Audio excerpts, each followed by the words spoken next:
My name is Bertha Schumacher, 31 years old. I built my life from the ground up, my house, my career, my sense of security. Nothing extravagant, just a modest 3-bedroom home in a quiet suburban neighborhood.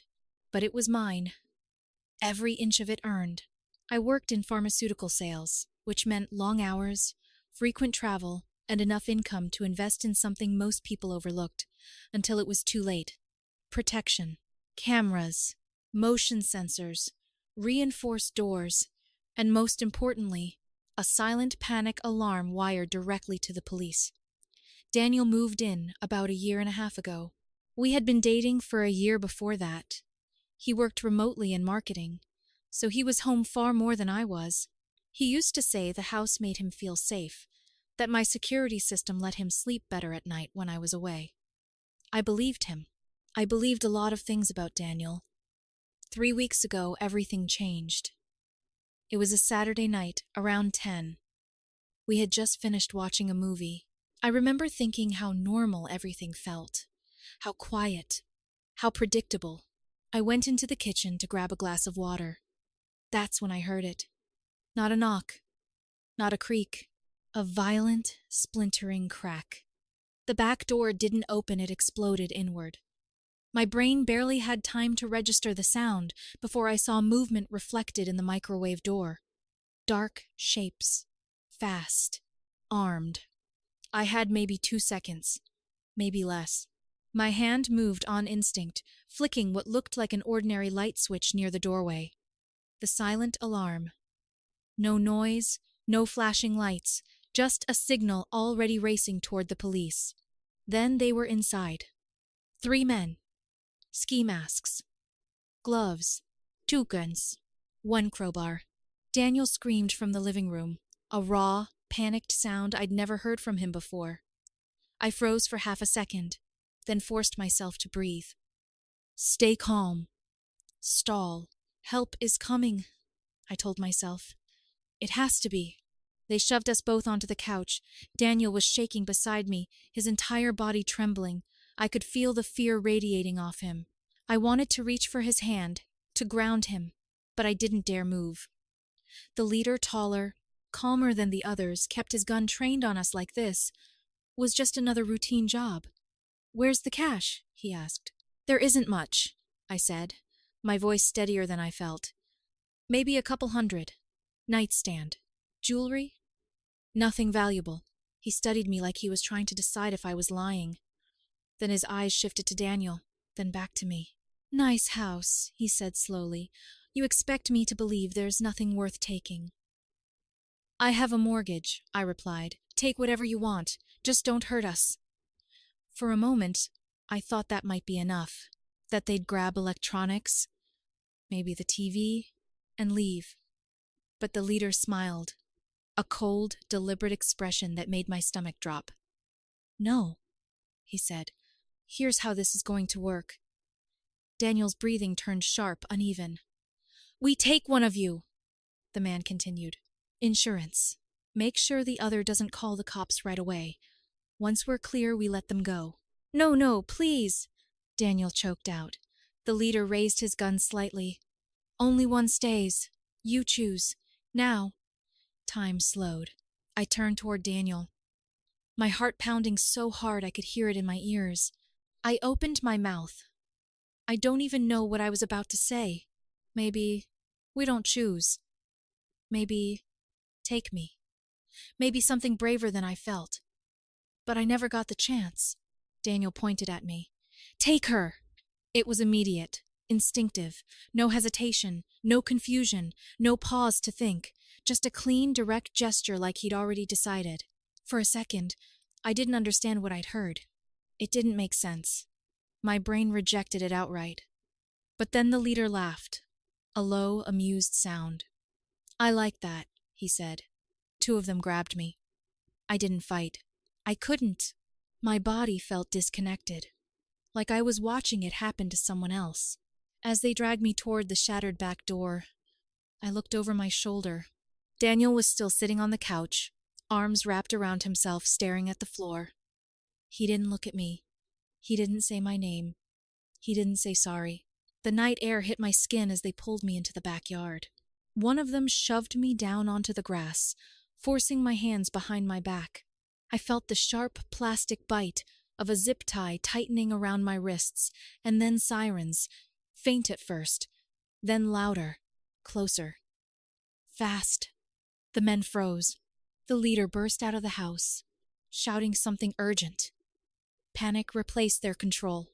One of them shoved me hard, my forehead hitting the ground, and then they were gone, vaulting over the fence, disappearing into the dark. I lay there, half-bound, staring up at the sky, my chest heaving.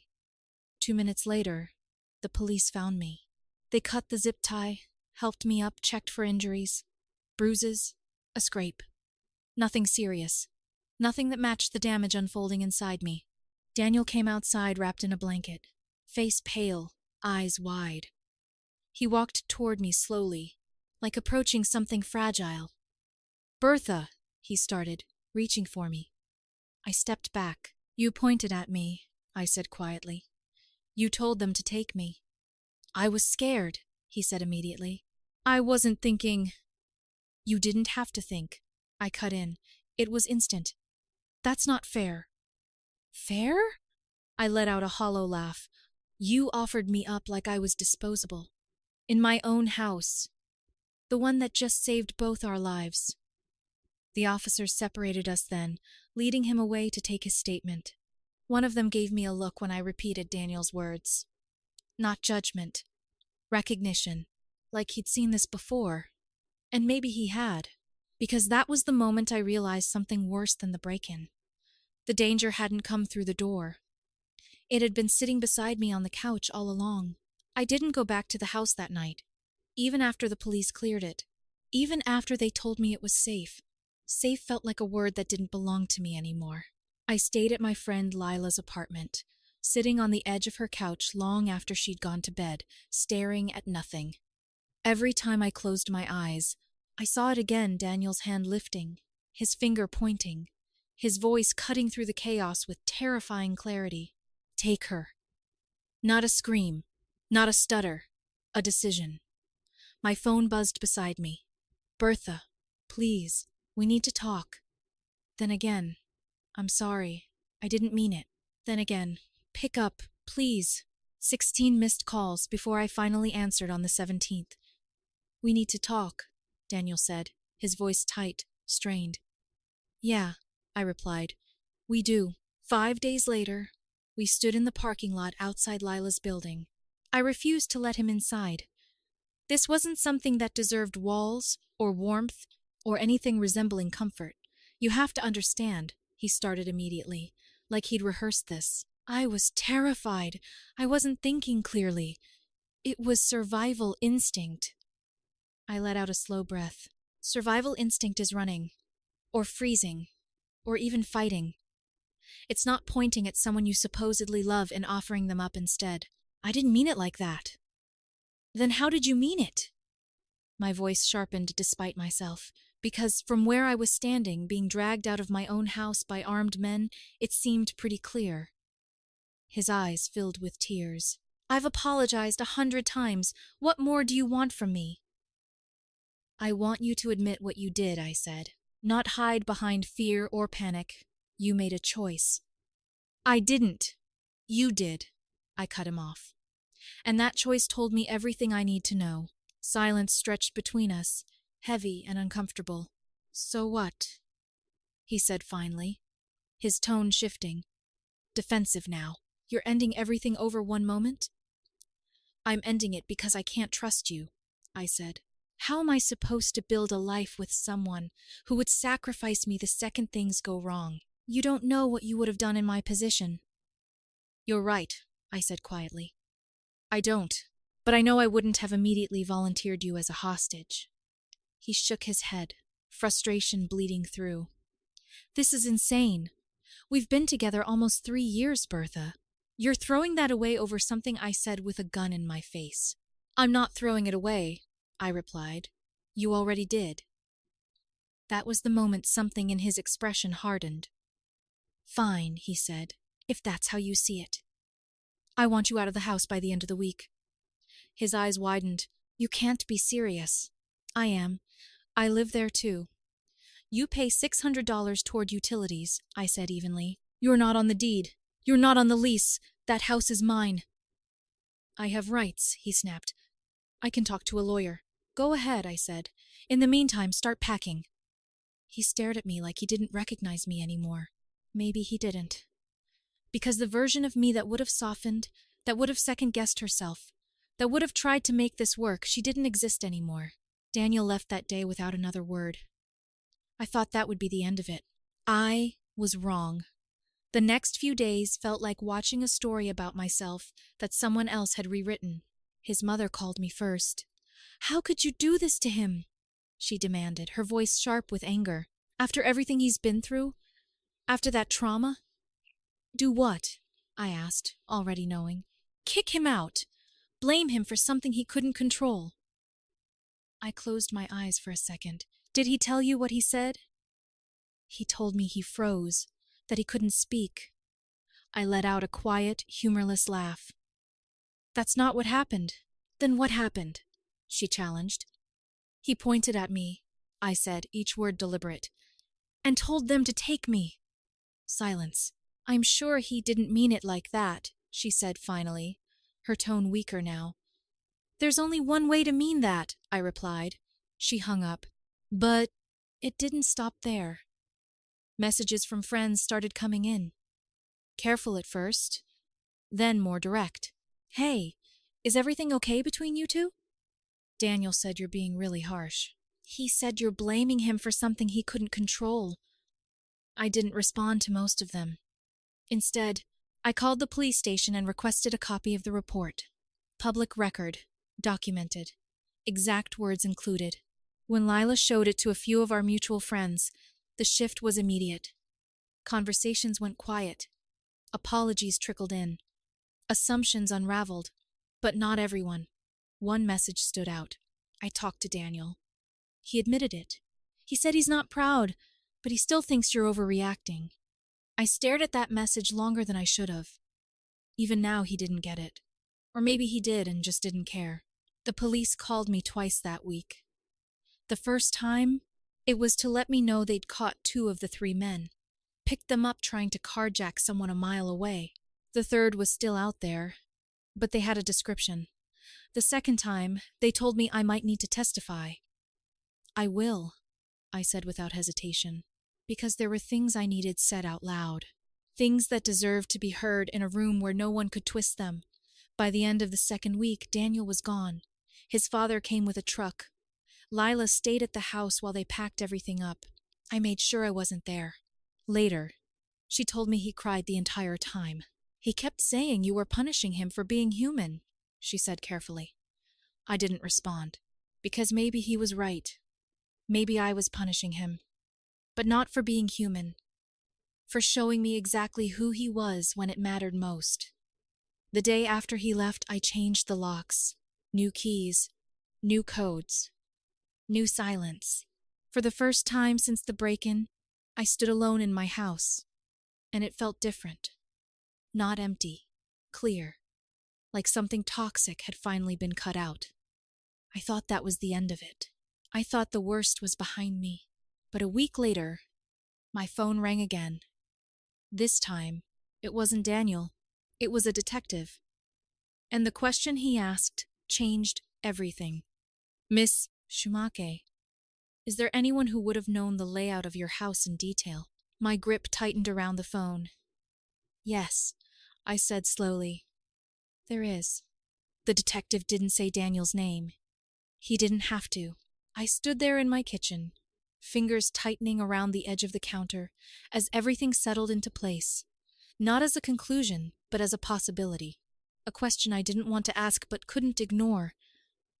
Yes, I repeated, quieter this time. My ex-boyfriend. He lived here. He knew everything. Was there any tension between you before the incident? The detective asked. I let out a slow breath. We argued sometimes. He wanted more control, finances, ownership. He wanted his name on the house. And you said no? I said no. There was a pause on the other end of the line. the faint scratch of a pen. "We're not making accusations," he said carefully. "Just following leads. The suspects indicated they had some familiarity with the property." "I understand," I replied, and I did. But understanding didn't make it easier, because now every memory had a shadow attached to it. Every conversation, every small disagreement, every look I'd dismissed, it all felt different. Daniel found out within a day. I knew because he called me, not cautiously, not calmly, screaming. "Did you tell them I had something to do with this?" he demanded the second I picked up. "I told them the truth," I said evenly, "that you lived here, that you knew the layout. They're treating me like a suspect. If you didn't do anything, then it won't matter. You're ruining my life, Bertha." I closed my eyes for a second, exhaustion washing over me. "You pointed at me and told armed men to take me. If you're innocent of everything else, you're still guilty of that." There was a sharp silence. "I wasn't involved in the robbery," he said finally, his voice lower now, almost pleading. "Then you have nothing to worry about," I replied. I hung up before he could say anything else. After that, I called a lawyer. Not because I thought Daniel was dangerous in the same way as the men who broke into my house, but because I had learned, very clearly, that I couldn't predict what he might do when things didn't go his way. I started documenting everything. Every call, every message, every outburst, just in case. The investigation moved quickly. Within a week, the police had the third man in custody. Apparently, he tried to break into another house and picked the wrong one. A former Marine who tackled him before he made it past the hallway.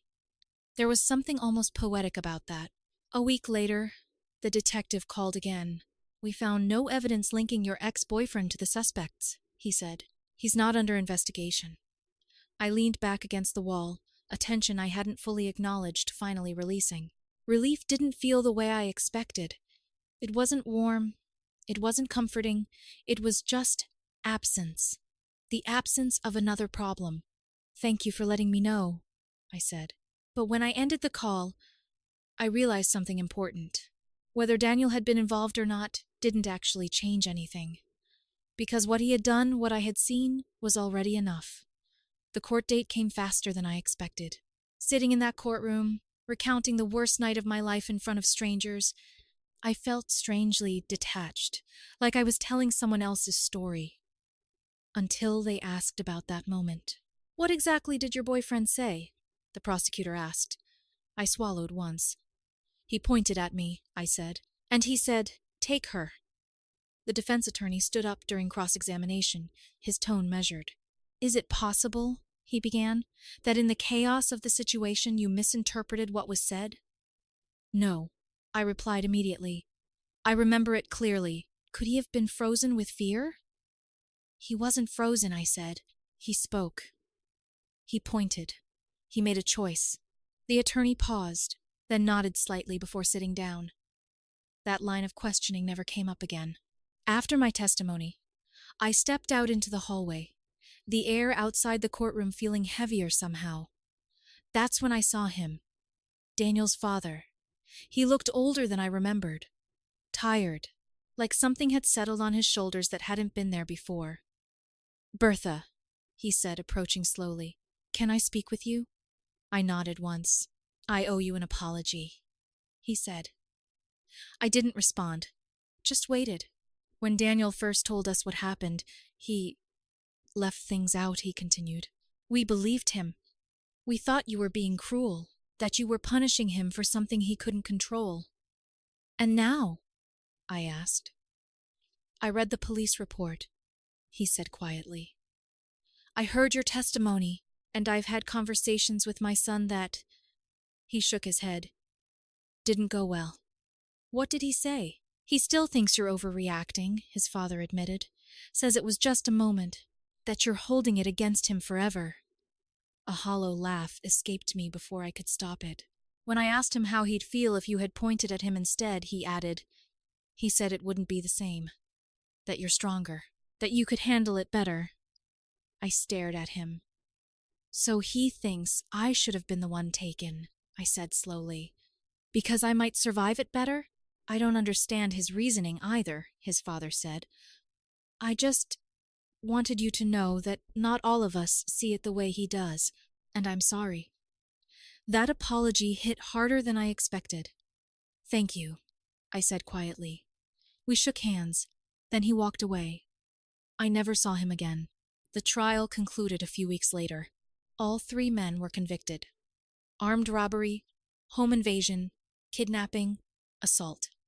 The leader got 12 years. The others got 8 and 6. It wasn't justice in the sense of making things right, but it was something. As for Daniel, I heard he moved on quickly. New apartment, new job. Someone new already. It didn't surprise me.